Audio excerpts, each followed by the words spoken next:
Students, मैं संजय खान और हम पढ़ रहे हैं principles of selection. Principles of teaching English में हमारा सबसे इम्पोर्टेंट जो प्रिंसिपल है वो है प्रिंसिपल ऑफ सिलेक्शन, यानी चयन का सिद्धांत हम पढ़ रहे हैं। ठीक है, प्रिंसिपल ऑफ सिलेक्शन पढ़ रहे हैं और उसमें पिछली क्लास में हमने पढ़ा था जो इसके सिलेक्शन के जो प्रिंसिपल है, ठीक है, जो सिलेक्शन के प्रिंसिपल है, जिसमें हमने सबसे पहले पढ़ा था फ्रीक्वेंसी। क्या पढ़ा? फ्रीक्वेंसी। और उसके बाद में पढ़ा रेंज, ओके, उसके बाद में पढ़ा कवरेज और बाद में पढ़ा availability.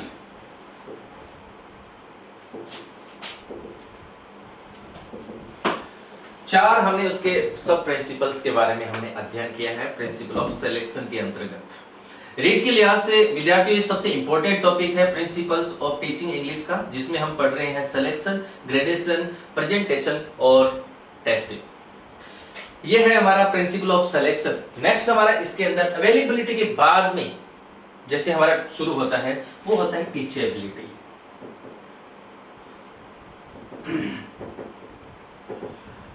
Dear student, you are going to make a teacher. आप सभी अध्यापक बनने जा रहे हैं, तो टीचिंगबिलिटी का आपको बहुत अच्छा ध्यान रखना है। जब आप सिलेक्शन कर रहे हैं, आप अपने स्टडी मटेरियल का, आप विद्यार्थियों के लिए मटेरियल का आप सिलेक्शन जब कर रहे हैं, तो टीचेबिलिटी को भी आप ध्यान में रखें। कैसे?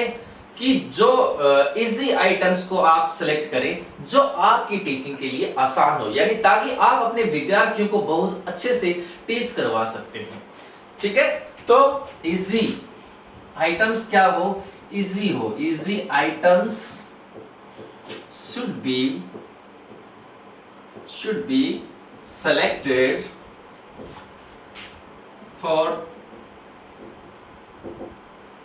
teaching, यानी easy items should be selected for teaching, यानी जब हम टीचिंग करवा रहे हैं तो हमारे जो आइटम्स होंगे, हमारा जो स्टडी का मटेरियल होगा, जो हमें स्टूडेंट को प्रेजेंट करना है, वो हमारा क्या होना चाहिए? इजी होना चाहिए। ठीक है, नेक्स्ट है स्टूडेंट्स हमारा टीचेबिलिटी के बाद में वो है लर्नेबिलिटी। जैसे हमारा टीचेबिलिटी है वैसे ही उसका सिमिलर सा ही है टीचिंग करवाना और लर्न यानी सीखना, अधिगम करना, यानी अधिगम की जो योग्यता है, सीखने की योग्यता है, उसे हम बोलते हैं लर्नेबिलिटी। यानी ऐसे आइटम का सिलेक्ट करें, ऐसे आइटम्स हमें, ऐसे स्टडी जो मटेरियल है वो उसका हमें चयन करना है, सिलेक्शन करना है, जो कि क्या हो, जिसकी लर्नेबिलिटी होनी चाहिए, यानी वो सीखने में इजी हो। ठीक है, तो ऐसे की डेफिनेशन कैसे होगी और परीक्षा में किस प्रकार से आ सकता है? तो वी शुड नोटिस, हमें क्या करना है? नोटिस करना है। किस बात का? We should notice the age of the students. We should notice the age of the student, यानी विद्यार्थियों की एज का पता करना है, नोटिस करना है। क्यों? क्योंकि विद्यार्थियों के एज का पता होगा तब उसकी लर्नेबिलिटी को हम डिसाइड करेंगे। कई बार हमने देखा है कि विद्यार्थियों की एज, स्टूडेंट की एज बहुत ही कम है, लो है, लेकिन हम उसकी लर्नेबिलिटी को हाई मानते हुए अब सिलेक्शन कर लेते हैं मटेरियल का, तो वो क्या हो जाएगा? मिस हो जाएगा। ऐसा हमें नहीं करना है बिल्कुल भी। तो उसकी एज का हमें ध्यान रखना है साथ में। इसके लिए साथ में क्या करना है? So the language item selected for the student should be easy for to learn. The language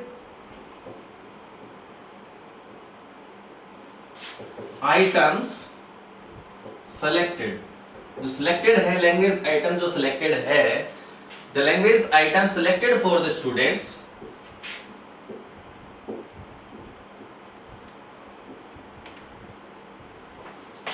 should be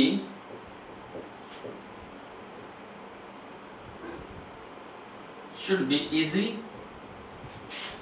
to learn, यानी ऐसे लैंग्वेज आइटम को सिलेक्ट करें जो भी विद्यार्थियों के लिए सीखने के लिए क्या होने चाहिए? इजी हो, आसान हो, यानी स्टूडेंट ऐसे मटेरियल को जल्दी से जल्दी वो सीख सके। ठीक है, मतलब उनके लिए क्या नहीं होना चाहिए? ज्यादा डिफिकल्ट आइटम्स नहीं हो।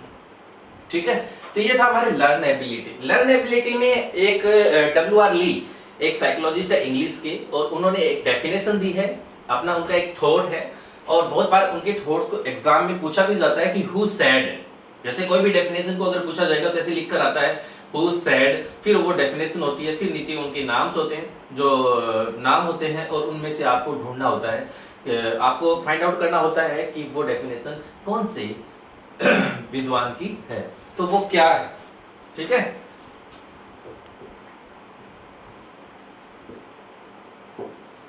WR ली है, LW ली, उन्होंने क्या कहा है, टीच फर्स्ट, पढ़ाओ पहले कौन सी चीज, those sentence of comma structures the use of which can be made clear by meaning of visible action in the classroom। ठीक है, teach first, ठीक है, those sentences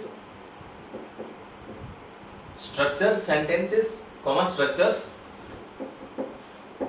और उनका use, the use of which can be made, जिनको बनाया जा सकता है clear by meaning,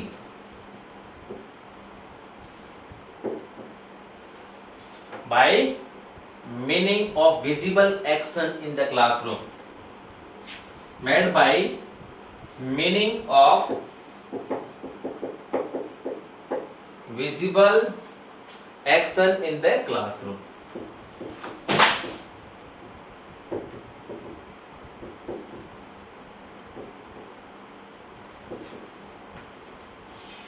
Teach first those sentences and structures the use of which can be made clear, can be made clear बोला था, miss हो गया राइटिंग से, made clear by meaning of visible action in the classroom, यानी उस चीजों को हमें ज्यादा अच्छे तरीके से स्टडी करवानी चाहिए, पढ़ाना चाहिए, जो क्या है क्लासरूम के अंदर विजिबल चीजें हो, जिनको विद्यार्थी स्टूडेंट्स कैन सी इजीली, उनको आप देख सकते हैं, तो वो स्टूडेंट्स उसको अच्छी तरीके से याद करने की कोशिश करते हैं।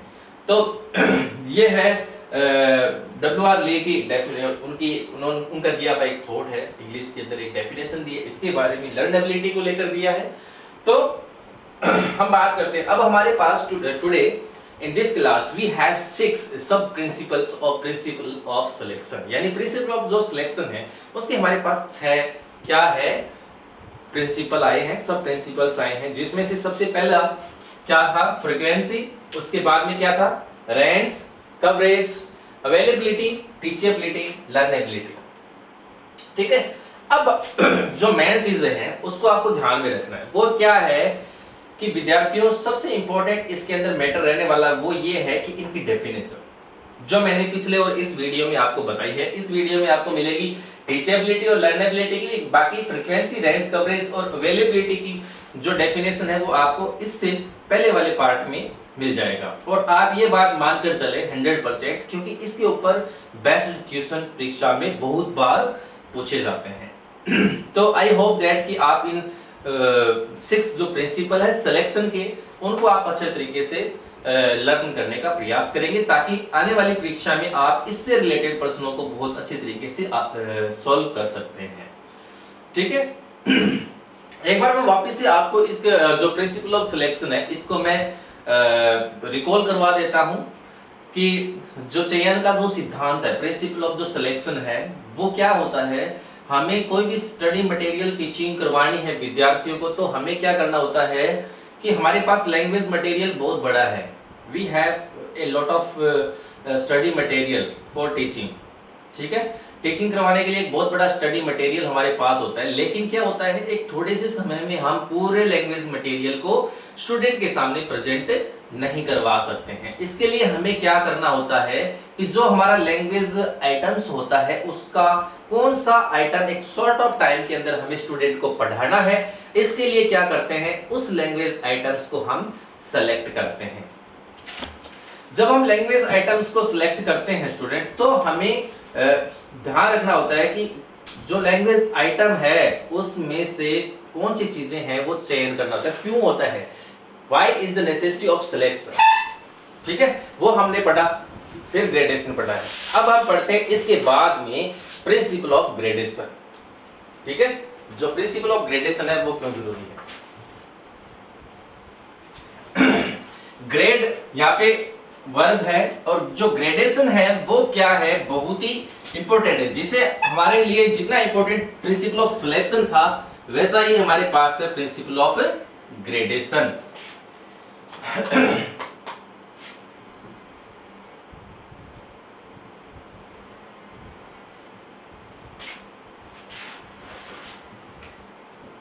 जैसे मैंने आपको स्टार्टिंग के अंदर आपको बताया था, जैसे मैंने आपको मीनिंग बताया प्रिंसिपल ऑफ सिलेक्शन का, वैसे ही हमारा प्रिंसिपल है प्रिंसिपल ऑफ ग्रेडेशन। ग्रेडेशन का मतलब है सरलीकरण। ग्रेडेशन का मतलब है सरलीकरण, यानी आप ये जो प्रिंसिपल चलने वाले होते हैं, ये प्रिंसिपल होते हैं स्टेप बाय स्टेप। यानी सबसे पहला स्टेप हमारा था सिलेक्शन का, अब जो हमारा स्टेप है वो है ग्रेडेशन का। यानी आपने सिलेक्शन तो कर लिया है, अब आपकी बारी है ग्रेडेशन की। यानी चयन करने के बाद आपने स्टडी मटेरियल को कौन से बेसिस पे चयन किया, क्यों जरूरी था, सब कर लिया आपने।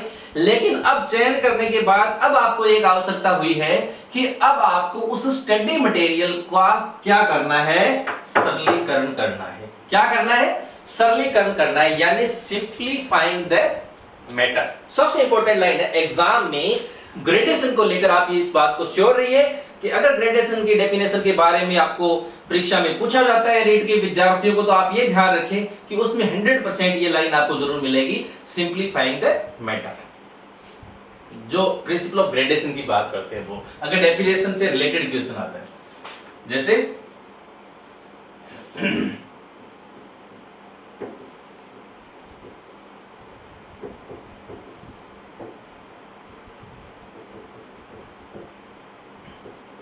Simplifying the matter.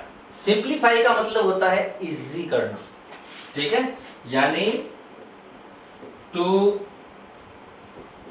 Make the selected material easy.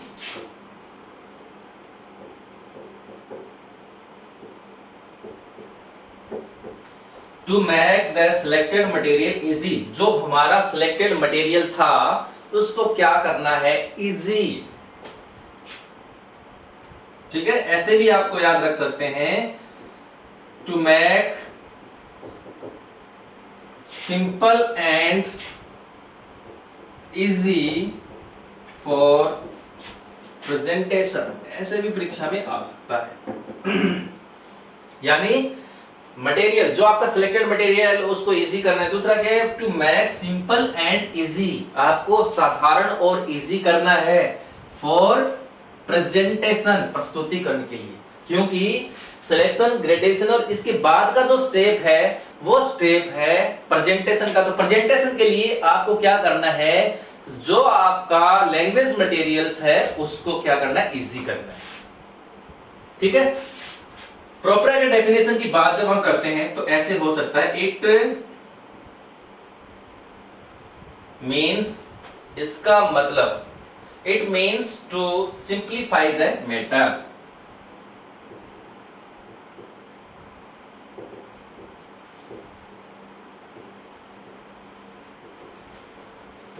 It means to simplify the matter in such a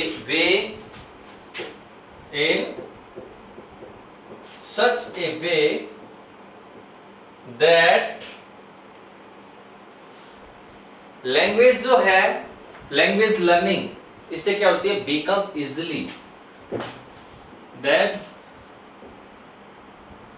language learning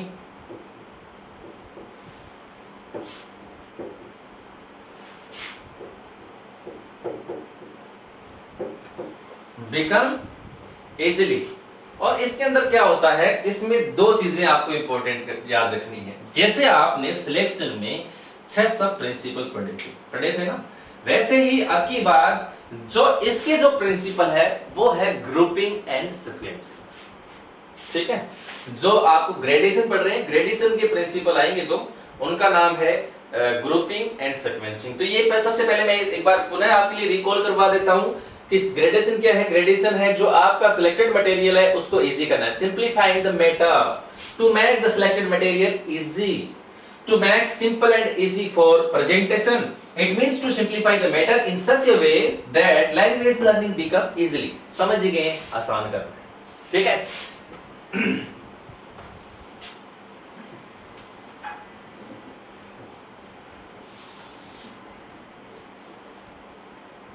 अब देखिए इसके दो प्रिंसिपल्स है। कितने प्रिंसिपल्स है? दो प्रिंसिपल ऑफ ग्रेडेशन के जो सब प्रिंसिपल है उसकी बात कर रहे हैं। पहला है ग्रुपिंग, ठीक है, और दूसरा है सीक्वेंसिंग।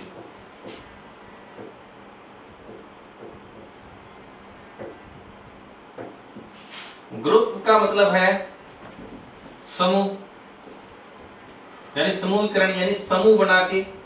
सीक्वेंस यानी जो होता है कर्म से, कर्मानुसार, कर्म के अनुसार। सीक्वेंसिंग, ग्रुपिंग समूह के अनुसार। दो है ग्रुपिंग। इजी सा अगर क्वेश्चन आता है परीक्षा में तो ऐसे भी आ सकता है, व्हाट आर द प्रिंसिपल्स या सब principles of the principle of gradation.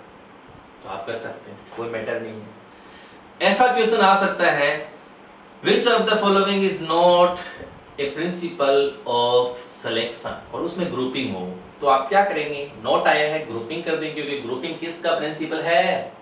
Gradation का, ठीक है ना। तो वैसे ही इस प्रकार से अगर छोटी छोटी बातें अगर परीक्षा में पूछ ली जाती है, बड़ी जो आपको लिखा हुआ है बोर्ड पे, तो आप कर सकते हैं। ये तो बहुत इजी सा है। तो ग्रुपिंग और सीक्वेंसिंग दो इसके मेन ग्रेडेशन के अंतर्गत पढ़ने वाले ये प्रिंसिपल्स हो जाएंगे, ठीक है, जिसमें हम मटेरियल्स को इजी करेंगे विद्यार्थियों। तो एक तो हम ग्रुप के हिसाब से इजी करेंगे, ठीक है, दूसरा हम सीक्वेंस के हिसाब से इजी करेंगे। तो सबसे पहले पढ़ेंगे हम प्रिंसिपल ऑफ ग्रुपिंग, यानी ग्रुप के हिसाब से हम कैसे इजी कर सकते हैं।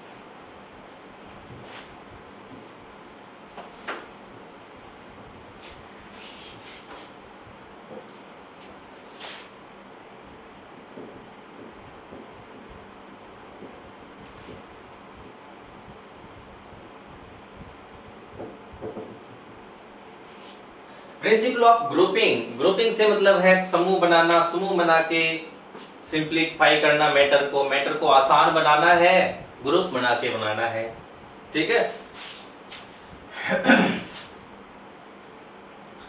वी कैन मेक द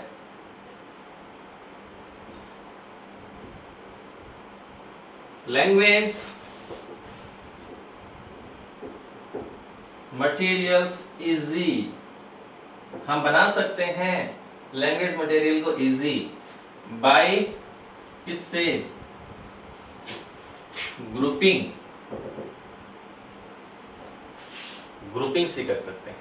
अब ग्रुपिंग भी क्या है? चार प्रकार की, ठीक है। जैसे देयर आर 4 काइंड्स ऑफ, 4 है ना, 4 काइंड्स ऑफ ग्रुपिंग, यानी 4 प्रकार से हम ग्रुपिंग कर सकते हैं। वो कौन से 4 प्रकार है देखेंगे। मोटा मोटी नाम पहले आप याद रखेंगे, उसके बाद अगर डेफिनेशन की उसकी बात आती है तो और आगे देखेंगे। पहला हम ग्रुपिंग बना सकते हैं फोनेटिक ग्रुपिंग, यानी फोनेटिक का ग्रुप बना सकते हैं, फोनेटिक ग्रुपिंग बना सकते हैं। दूसरा ग्रुपिंग की अगर हम बात करते हैं तो लेक्सिकल ग्रुपिंग क्रिएट कर सकते हैं। कौन सा? लेक्सिकल ग्रुपिंग कर सकते हैं। तीसरे जब हम ग्रुपिंग की बात कर रहे हैं स्टूडेंट्स, तो हम ग्रामेटिकली ग्रुपिंग बना सकते हैं।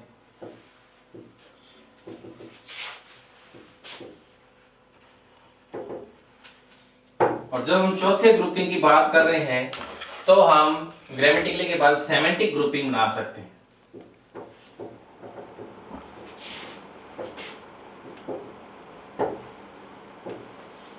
इस हिसाब से हम क्या कर सकते हैं, ग्रुपिंग को डिवाइड कर सकते हैं।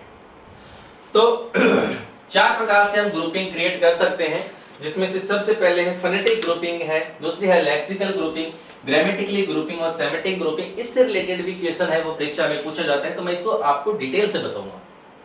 ठीक है, पहले मैं इसको रिकॉल करवा देता हूं। फोनेटिक आप समझ ही गए होंगे, साउंड से रिलेटेड है, लेक्सिकल यानी टॉपिक से रिलेटेड है, सिचुएशन से रिलेटेड है, ग्रामेटिकल ग्रुपिंग व्याकरण से है और सेमेटिक मीनिंग से है यानी अर्थ से है।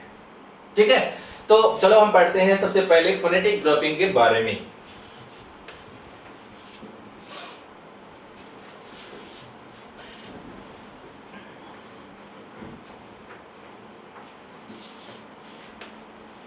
सबसे पहले हम ग्रुपिंग की बात करते हैं, हमारा है phonetic grouping.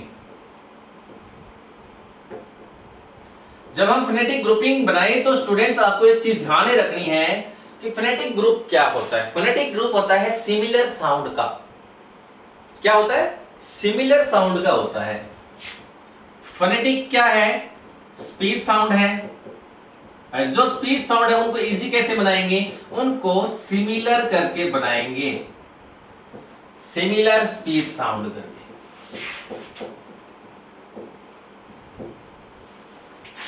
Similar speech sound किस प्रकार से करेंगे हम देख सकते हैं। जैसे है माइट,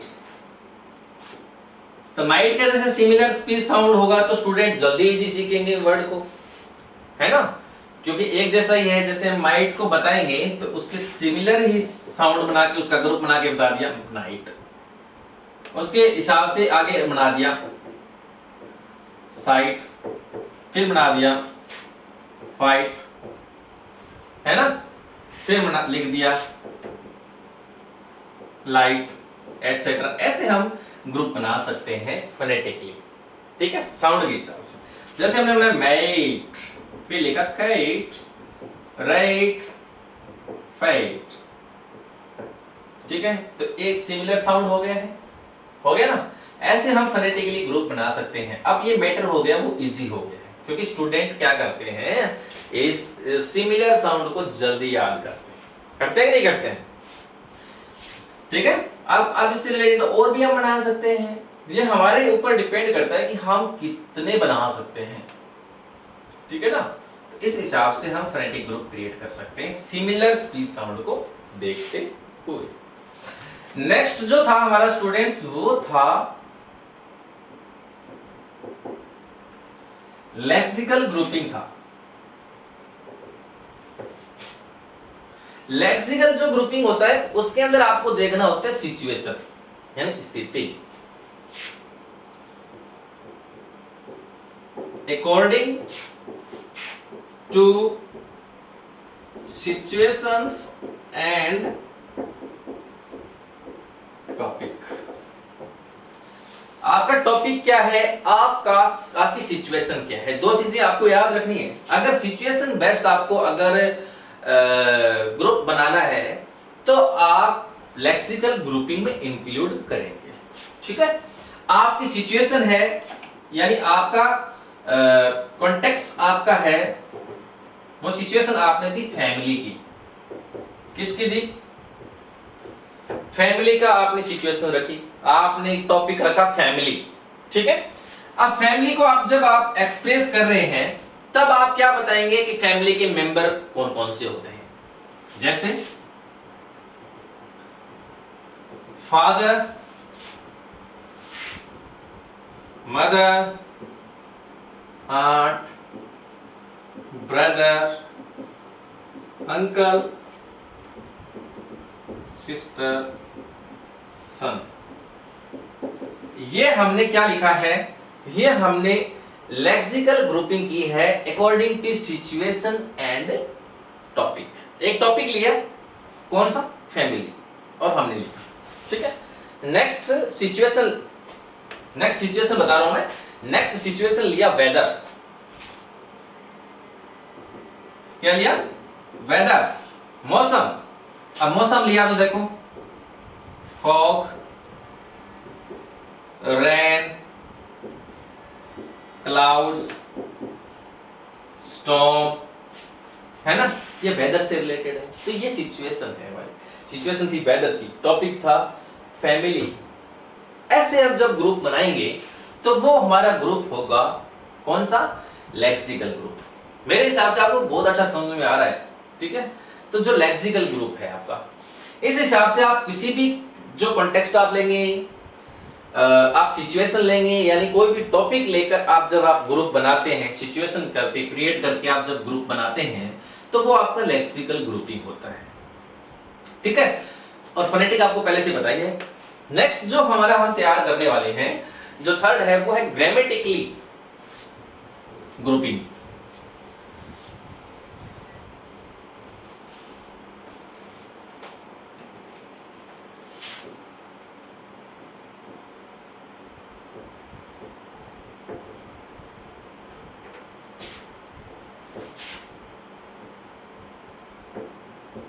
जो आपका ग्रामेटिकली ग्रुप होगा वो किस हिसाब से होना चाहिए, ठीक है। ग्रामेटिकली दो चीजें हैं, एक सेंटेंस है और एक उसकी स्ट्रक्चर है, ठीक है। अब ये आपको सेंटेंस जो होते हैं, सेंटेंस एंड इट्स स्ट्रक्चर, इसके हिसाब से कर सकते हैं, ग्रुप बना सकते हैं। जैसे सेंटेंस और उसकी स्ट्रक्चर का ग्रुप बना सकते हैं। जो ग्रामेटिकली आप कर सकते हैं, इनमें से आप टेंस को इंक्लूड कर सकते हैं। जैसे टेंस है, उसका ले लिया आपने। ग्रामर का कोई और टॉपिक का भी आप कर सकते हैं। मैं एक बार आपको एग्जांपल के हिसाब से बताऊं ग्रामेटिकली किस प्रकार से आप बना सकते हैं। जैसे I am going to school, I am going to school, एक सेंटेंस आपके पास है। आप अब इस सेंटेंस में, इस सेंटेंस से related more and more sentences you can make, ठीक है। आप बना सकते हैं, बहुत इजी है। कैसे? आप स्टूडेंट को सिखा सकते हैं कि देखो स्टूडेंट, दिस इज सब्जेक्ट, आप इनको बताएंगे verb am use for I object, ठीक है। अब आप करेंगे, इसका आपने यू कर दिया, फिर आप स्टूडेंट को बताएंगे या आर कर देंगे, आगे सेंटेंस सेम रख देंगे, क्या हो जाएगा, you are going to school. Third आप बनाएंगे he she is going to school बना लेंगे, है ना। इस हिसाब से आप और बहुत सारे सेंटेंसेस बना सकते हैं। फिर नेक्स्ट टाइम आप और बनाएंगे, अगला ग्रुप बनाएंगे इसी के अंदर ग्रामेटिकली, जिसमें गो के स्थान पर आप क्या रख सकते हैं, कमिंग रख सकते हैं, ठीक है। नेक्स्ट टाइम आप क्या करेंगे, स्कूल हटाकर आप क्या कर देंगे, टेंपल कर देंगे, हाउस कर देंगे। इस हिसाब से हम ग्रामेटिकली क्या करेंगे, ग्रुप बना सकते हैं। ग्रामेटिकली बहुत सारे सेंटेंसेस हम बच्चों को लर्न करवा सकते हैं, सिखा सकते हैं, ठीक है।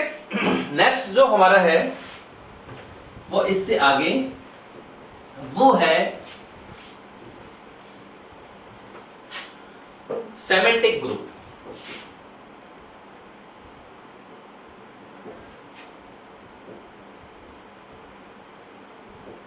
सेमेंटिक से एक मीनिंग याद आ रहा है, वो है सिमिलर मीनिंग।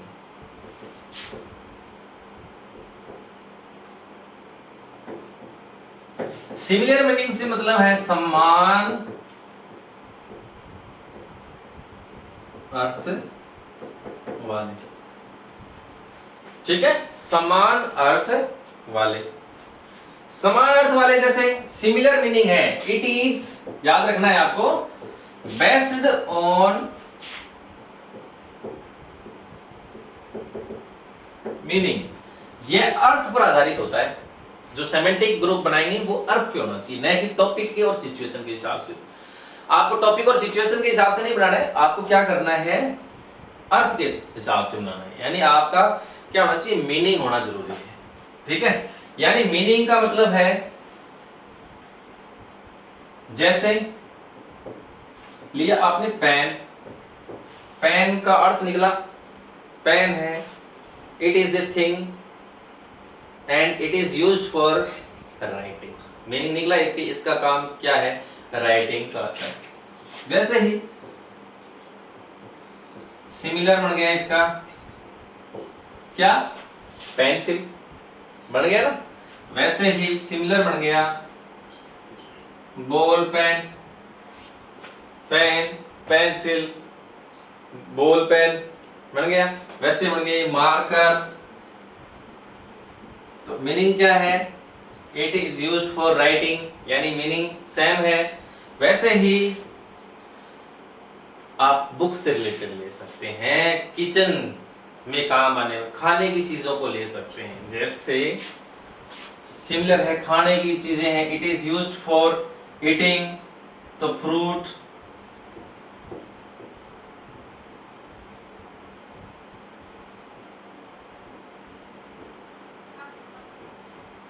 नमकीन, है ना, फ्रूट हो गया, नमकीन हो गया, टॉफीज, चॉकलेट्स, ऐसे वर्ड्स होंगे, वो सारे सभी के अर्थ है, उनका मीनिंग होता है खाने की वस्तु।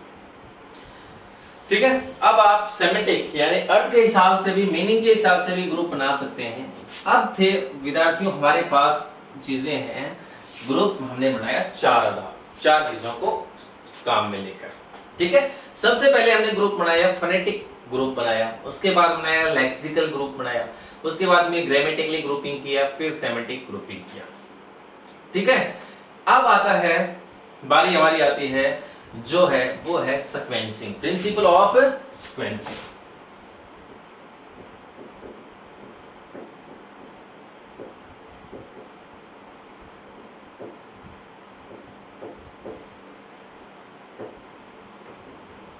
यानी सीक्वेंसिंग का मतलब है पहले क्या पढ़ाएं और बाद में क्या पढ़ाएं, यानी पहले क्या पढ़ाएं तथा उसके बाद क्या। ठीक है, जैसे what comes after this, what comes after this, इसके बाद क्या आता है, यानी कर्म से। ठीक है, अब सीक्वेंसिंग के भी हम क्या करेंगे आगे, सीक्वेंसिंग भी है वो हम 4 तरीके से कर सकते हैं। ठीक है, जो आगे सीक्वेंस पढ़ने जा रहे हैं वो भी सीक्वेंसिंग भी होगी, वो 4 तरीके से होगी। ठीक है, ग्रामेटिकल सीक्वेंसिंग जो होगी,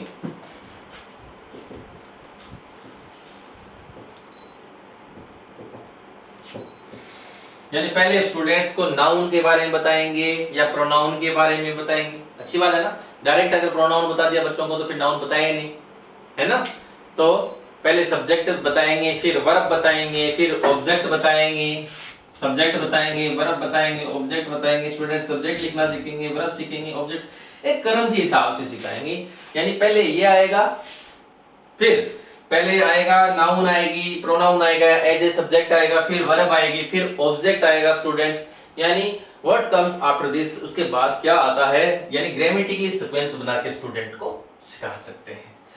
दूसरा सीक्वेंसिंग का जो तरीका है लेक्सिकल सीक्वेंसिंग,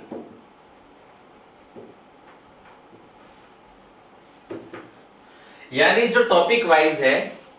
ठीक है, कोई भी हमारा टॉपिक चल रहा है तो उस टॉपिक में सबसे पहले किस चीज का ग्रुप बनाना चाहिए, ग्रुप हमने बना ही लिया है। फिर जो हमने ग्रुप बनाया, ठीक है, उस ग्रुप में से सबसे पहले कौन से लेक्सिकल आइटम्स को स्टडी करवाएं, उसके बाद कौन से लेक्सिकल आइटम्स की स्टडी करवाएं, है ना।